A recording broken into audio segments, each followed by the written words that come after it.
Hello guys, welcome to episode 7 of my Rebuilding Portsmouth Football Manager 2014 Let's Play. So, last game was quite disappointing to be honest. We suffered a loss. To Morecambe. 1-0, 1-0 at home, which is quite disheartening to be honest. I'm sure it doesn't bode too badly. We're only 3 games in, I'm not going to completely overreact or anything, but 3 games in, I would like to have been unbeaten. Start the season well. But all it takes, really, I suppose, is one run, and then we can get on with it. Peter Reid discussing my management style about listing Marcus Painter, but not really my concern. Elibert's back in full training. He was back in on Friday, so I'm not going to start him on Saturday. Seems silly. Don't really want to rush him back. Don't really want to risk making the injury worse than it already is. So that's the thing. I hope it hurries up so we can get on and play Mansfield. We're away at Mansfield, I suppose, but it's still a game I'd like to get something from. Ideally, I'd like to have gone the season unbeaten. I mean, I know everybody would, but I think my team was good enough to. It appears that apparently it wasn't, since I've lost already. But I don't really want to go around and lose a lot of games this year, if that makes sense. And well, obviously, clearly, but we've got Chesterfield, and Chesterfield are another team like Morecambe who are in the top 3, and Exeter I believe is a cup game, and then Cheltenham. So a relatively run of games that I could definitely see myself getting some wins out of. Especially, I'd like to start here with a win, but so I'm just going to take Michael Barker out because obviously he's picked up an injury, and I'll play him, and then I'll put Elibert on the bench. I think. Oh no, I'll put Ben Shorley on the bench actually. Don't really want to risk it. Still got quite a few injuries actually, and then people that aren't fully fit, but everyone in that starting lineup's fine, apart from Giverin, who's going to make his debut after I signed him in the last episode. And hopefully I can get some offers today, maybe for Marcus Painter or someone that's listed. Just give him the next number that's available, 28, fair enough. And let's go. Now let's see the starting lineup. Who they got? Come on, hurry up.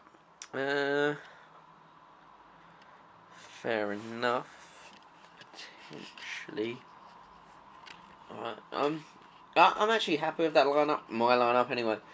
Not really a lot of change. Maybe if I could get another right winger in. But Ramsey's fine for now, but obviously not gonna really be kind of a long-term answer to a problem at 37. But should be fine. Right, let me set them all of them. I don't know why it does that sometimes. No, I'm not setting bottom two, so I don't do that. To show onto their weaker foot and always hard tackle. And then we will close down all of them. Why is tackle hard not there?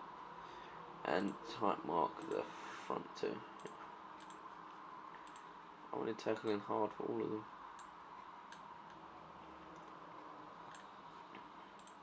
Tackle hard, there we go. So it says, tell team in 9 terms they must show an improvement from the last outing. Fair enough, can't help but agree with that.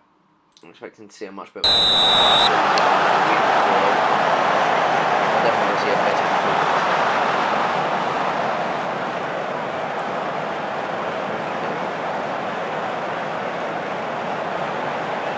Giveron's actually not much unfair than the rest of the team, which I expect could have been a thing because of he was a free agent in the season. So when I've had the pre-season stuff, the opportunity to build up that match it's a bit lower than everybody else, but it's not hugely noticeable. He's at 8, so he's the lowest fitness, but Scott Ramsey at 91 isn't too far away from him. 30 minutes, not one highlight. In fact, this would be an interesting game to be attended in person, wouldn't it?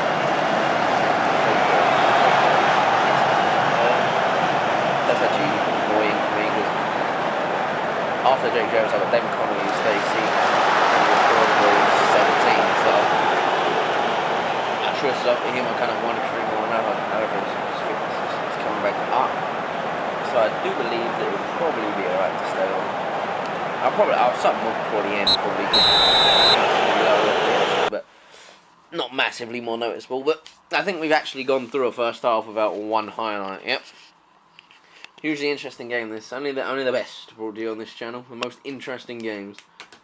The head up match is still there for the taking. We can still come. I tell them we can still come out of a win today. Around 30 points. Fucking suck.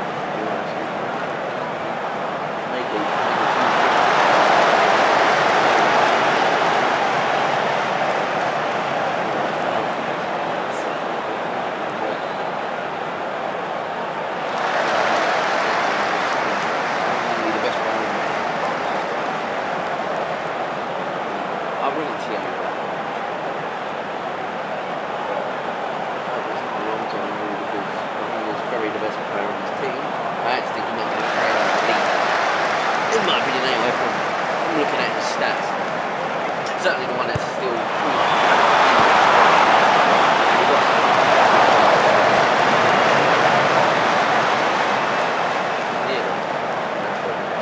one thing I don't want here is to lose.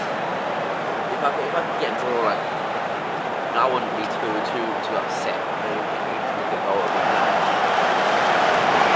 Not losing is the top of my agenda, definitely, for all of my away games and trying to win my home games. But one was booked and he's picked up an injury. I'm going to bring on Gala because his physical stats are actually quite terrifying to me. Jake Jones, I'll take him off. Play David. I will be definitely in January, but as I said in the last episode, in January I look for the signings by the Portsmouth ruling, the approaching the contract. I'll definitely be looking for a right winger and a striker. Thierry Raffin has just come on. This is I'm not exactly doing very well in injuries. I'll have to check my training mentally like this because they're running a lot of injuries. So I think we're actually going to go through this game without one highlight. Malrakon to go in because I made all three substitutions. I just love this game.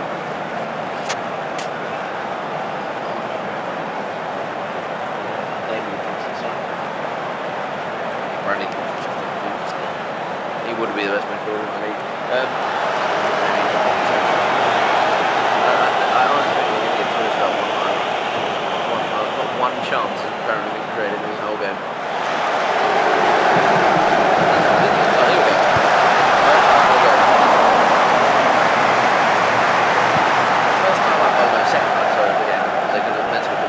Second highlight of the game given the 90th minute. That's ridiculous. That is the most boring game that ever existed. Got Ramsey down the field. I have no idea what to do.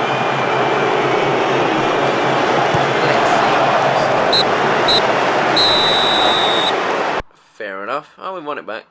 Not that it matters. Full time's blown. Portsmouth will take this. Bloody hell. I didn't even see anything happen. So give her a nice debut man of the match with only a 7 rating. There's you really how poor the game was. We were really unfortunate today to tell the players that they played well. Unlucky boys, it just wasn't our day. I think I'll say that because I didn't even see anything of them. I don't know how on earth that was nearly our day when they had 13 shots and we had 3. That was by no means ever nearly our day there. We had no shots on target in a full game. Well, in all fairness, Jack Jones was injured, so I probably won't hold a lot on him, but utterly ridiculousness of not having one shot. David Connolly came on and apparently did nothing. Yeah, well, David Connolly came on, did nothing. Great. But well, that'll be the game for this episode. Apologies that it was a bit boring, but we'll go through to next Friday and see what comes in, see if we get any transfer offers or whatnot. My squad harmony is actually quite high. I didn't expect it to be that high with the with the way the team was playing. I didn't think it was going to be that high at all. A potentially serious injury of Thierry Rackon.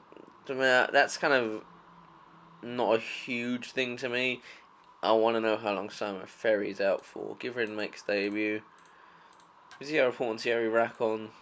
Fair enough, but I guess Simon Ferry didn't pick up a serious injury. It was just he had to come off because of God knows what. Fair enough. Whatever that is fine with me. It's one of those things that to take him off. I have quite a tall team actually. They're all like 6 foot plus. Mostly, apart from a centre back. Centre back that's under 6 foot is kind of rare actually. Anyway, let me check my training to see if that has anything to do with the amount of injuries we can get. Where is it? There we go. Training, team training, intensity level. It's not set to anything. Average. It's set to average. Let's go low, because they're just picking up stupid injuries. Anyway, let's just carry on. We're on Sunday. Transfer deadline in 1 week. Transfer deadline's in 1 week, but I am not actually looking to sign anybody. I don't have any money to sign anybody, so I'll be operating with free transfers. So the transfer deadline actually has little to no relevance to me. To be honest, it makes no difference. 30% centre midfielder Ryan Ricketts. Where has he played? I know that name. I remember from like FIFA 05 or something. Was it at Wolves? Oh yeah. FIFA 05. I don't know why I started a career mode with Wolves on FIFA 05. He was quite good on FIFA. Yeah, he was quite good actually on FIFA 05. I remember I loaned in. I had John Ruddy when he was an Everton player, and he was like terribly rated for Yeovil on that game as well. I had a few career modes. John Ruddy was like the worst player on that game. Now he's an England international. Funny that. But saying that, Marco Reus was like, I don't know, I think he was like 45 rated on FIFA Ultimate Team 10 or something stupid. So what do they know? Certainly nothing about their servers. Anyway, let's put it that way. We can continue on. I don't even know. Wednesday. Nothing interesting is happening at all here. Still on Wednesday. Thursday. So we're coming to the end. Oh Jesus! What was that? Coming to the end of the episode here, guys. So I'd just like to say thank you for watching. If you could please subscribe to this channel if you want to see more. This Football Manager will come out every Monday and Wednesday. So yeah, just like to say thank you for watching. Please like and subscribe, and peace.